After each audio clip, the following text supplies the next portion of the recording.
எல்லாருக்கும் வணக்கம். இந்த படத்தில் என்ன கதாநாயகம் அறிமுகப்படுத்துறாரு சுசீந்திரன் சார். அவர் என்னை பற்றி சொன்னார், பேச முடியல.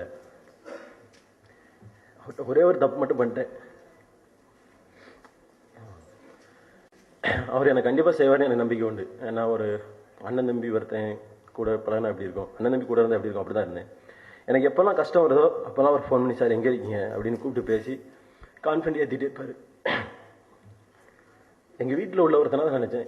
ஆனால் ஒரு தப்பு, சின்ன தப்பு என் மனசில் ரொம்ப உறுத்திட்டே இருந்தது. அதை நினச்சி நான் எத்தனை நாள் அழுதுருக்கேன். ஆனால் அதையும் தாண்டி நீ தான்டா ஹீரோ பண்ணி வாய்ப்பு கொடுத்தாரு. பேச முடியலை.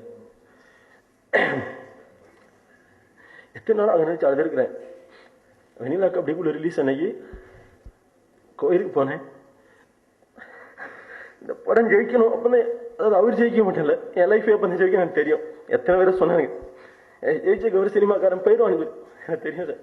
அவர் செய்வார்னு சொல்லி நான் நிறைய பேச நினைச்சேன். அவர் எதையோ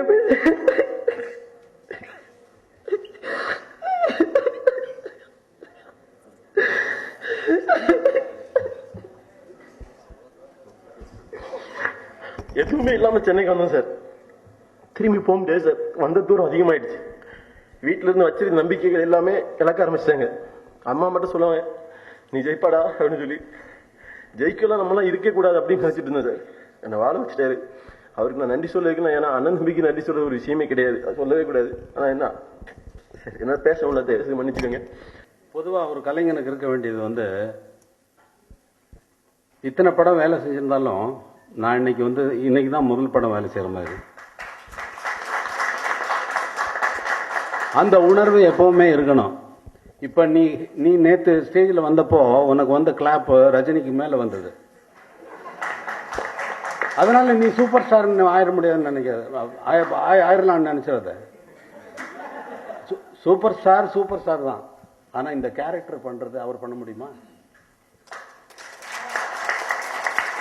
இந்த கேரக்டரை உன்னை கண்டுபிடிச்சார்பார் அவரு. இவர் சுசீந்திரன். அவர் தெரியாது, எனக்கு தெரியாது. அந்த கதை சொன்னப்ப நான் கேட்டப்ப உலக தரத்துக்கு இருக்கேன் அந்த படம் அப்படின்னு நான் மனசு விட்டு பாராட்டினேன். உண்மையாவே சொல்றேன். இப்ப நான் இன்னைக்கு தான் இந்த படத்தை முடிச்சிருக்கேன். பேக்ரவுண்ட் ஸ்கோர் அது உங்களுக்கு தெரியுமா? டைட்டில் மியூசிக் பண்ணிட்டு இருந்தேன். டைட்டில் மியூசிக் கேட்கிறப்போ நீங்கள்லாம் அழகர்சாமி குதிரையினுடைய மியூசிக்கும் அதில் நீங்க கேட்க முடியாது.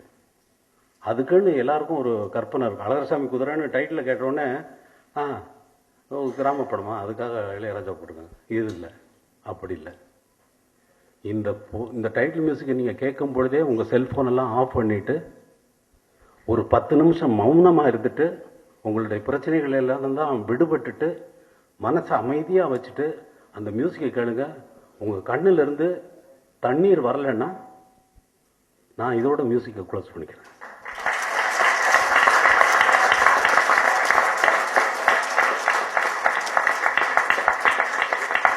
இப்ப நான் பார்த்துட்டு வர்றேன். இவருக்கு தெரியாது. மறுபடியும் நான் கிளைமாக்ஸ் ரீல பார்த்தேன். அது கரெக்ட் பண்ண வேண்டியது இருக்கா? ஏதாவது தப்பு பண்ணிருக்கோமான்னா ஒவ்வொரு படத்துலையும் தப்பு தான் பண்ணிட்டு இருக்கோம். இல்லன்னு யாராவது சொல்லுங்க. இல்லன்னு சொல்லுங்க. nobody in the world இதுல தப்பு பண்ணல, கரெக்டா பண்ணிருக்கேன், நான் நினைச்சதை பண்ணிருக்கேன்னு அவரை சொல்லுங்க. கலைஞன் இல்ல. கலைஞன் அப்படி இருந்தான்னா அதோட க்ளோஸ் ஆவேன்.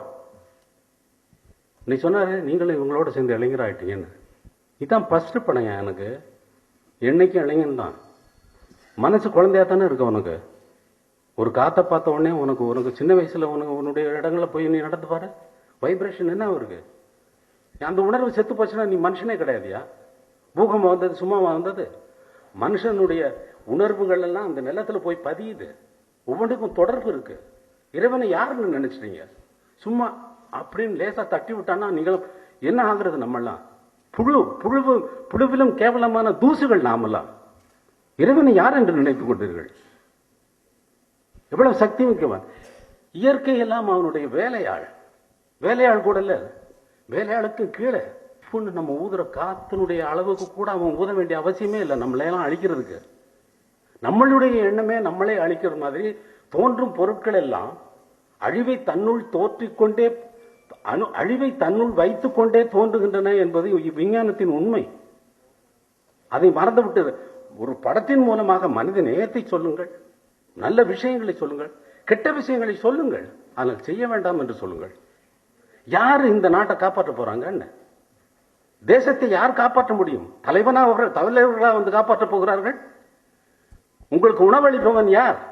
என்னை எந்த அரசியல் கட்சி கொண்டு வந்தது இந்த மேடைக்கு? ஒரு கலைஞன் உருவாக்குவது ஒரு கவர்மெண்டா உருவாக்க முடியும்? உணர்வு, மனித உணர்வு. உங்களை பார்த்த உடனே எனக்கு பிரியம் வர வேண்டாமா?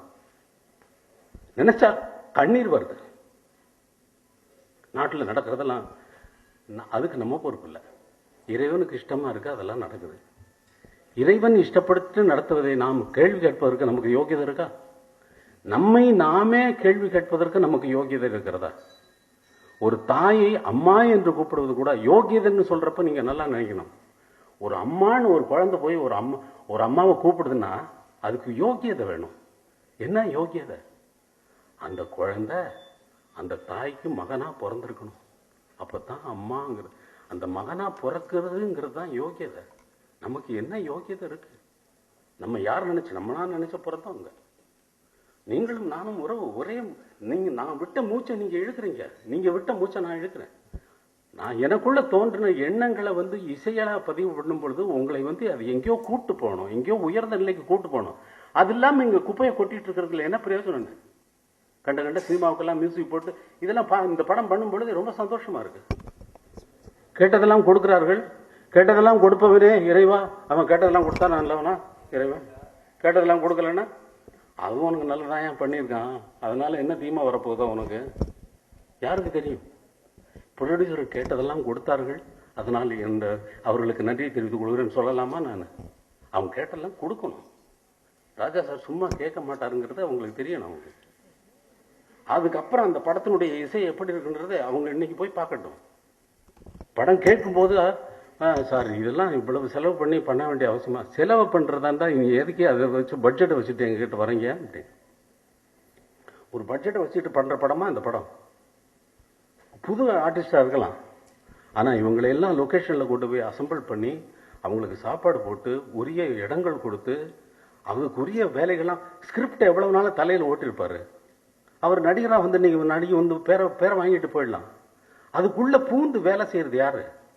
அவனுடைய உணர்வும் அவனுடைய சிந்தித்து ஒவ்வொரு நாளும் எத்தனை நாள் அந்த ஸ்கிரிப்டை வச்சுட்டு கையில வச்சுட்டு அந்த ஆள் யோசிச்சுட்டு இருக்கணும். ஒவ்வொருத்தரும் வர்றப்போ ஒவ்வொரு டைரக்டரும் என்னோட வர்றவங்க தன்னுடைய ஃபுல் கான்சென்ட்ரேஷன் ஃபுல்லா வந்துட்டு கதை சொல்லுவாங்க. என்னையா குப்பையா கதை சொல்றேன்னு சொல்லுவேன்.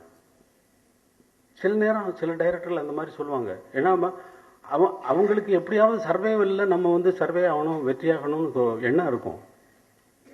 அது முக்கியம். அவங்களுக்கு வந்து அந்த எனர்ஜி வந்து ரொம்ப முக்கியம். ஆனா இந்த சினிமாக்களை எல்லாம் பார்த்து, உலகத்திலே நடக்கிறதையெல்லாம் பார்த்து, தன்னுடைய வாழ்க்கையிலையும் ஒரு அனுபவத்தை வைத்துக்கொண்டு சரி இதை நாம் சொல்லலாம், இதை கதையாக தேர்ந்தெடுக்கலாம், அவரை இன்ஸ்பயர் பண்ற மாதிரி ஒரு கதை கிடைக்குது. அந்த கதையை எழுதினவன் எவ்வளவு உள்ள போயிருப்பான். அதுக்குள்ள நுழைஞ்சு இவர் பாக்குறாரு. படிக்கிறவனை அவரை அட்ராக்ட் பண்ணிச்சுன்னா தானாடி போயிட்டு போறான். நீ வந்து இதை வந்து பாருன்னு சொல்ல வேண்டிய அவசியம் இல்லை. நான் நல்ல மியூசிக் போடுறேன் நீங்க கேளுங்கன்னு உங்களை நான் கேன்வாஸ் பண்ண வேண்டிய அவசியம் இல்லை. உள்ளுக்குள்ள உணர்வோட கலந்து உணர்வு ரத்தமும் சதையுமாக மூச்சுமாக வெளியே விட்டோம் என்றால் அதுலயே கிடக்கிறோம். நாங்க தண்ணிக்குள்ள கிடக்கிற தவளை மாதிரி, தண்ணிக்குள்ள கிடக்கிற மீன் மாதிரி. அதை விட்டு வெளியில வர முடியாது. வெளியில வந்து அவருக்கு வேற எதுவும் பேச முடியாது. நானும் எதுவும் பேச முடியாது, நீங்களும் எதுவும் பேச முடியாது. உங்களுக்கு என்ன இன்னைக்கு வேண்டியது? 4 துணுக்கு. அவர் சோன் சோ அப்படி பேசினாரு, இவர் அப்படி பேசினாரு, இவர் அப்படி பேசினாரு அப்படிங்கிறது போறது அது அளவுக்கு தான். ஆனா உங்க அந்த 4 லைனுக்குள்ள உங்க ஸ்பேஸுக்குள்ள அடக்கக்கூடிய அளவுதான் என்னுடைய வாழ்க்கை இருக்கிறதா? ஒரு கலைஞனுடைய வாழ்க்கை இருக்கிறதா?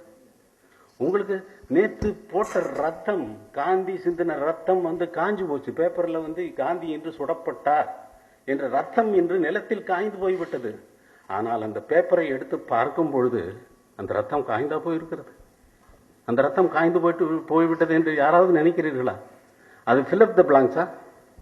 மகாத்மா காந்தியினுடைய வாழ்க்கை வந்து பிலிப் த பிளாங்க்ஸா? எத்தனை பேர் இந்த நாட்டுக்காக உயிரை கொடுத்திருக்காங்க? எத்தனை பேர் கலைக்காக உயிரை கொடுத்திருக்காங்க? எத்தனை பேர் கலைக்காக உயிர் கொடுத்திருக்காங்க?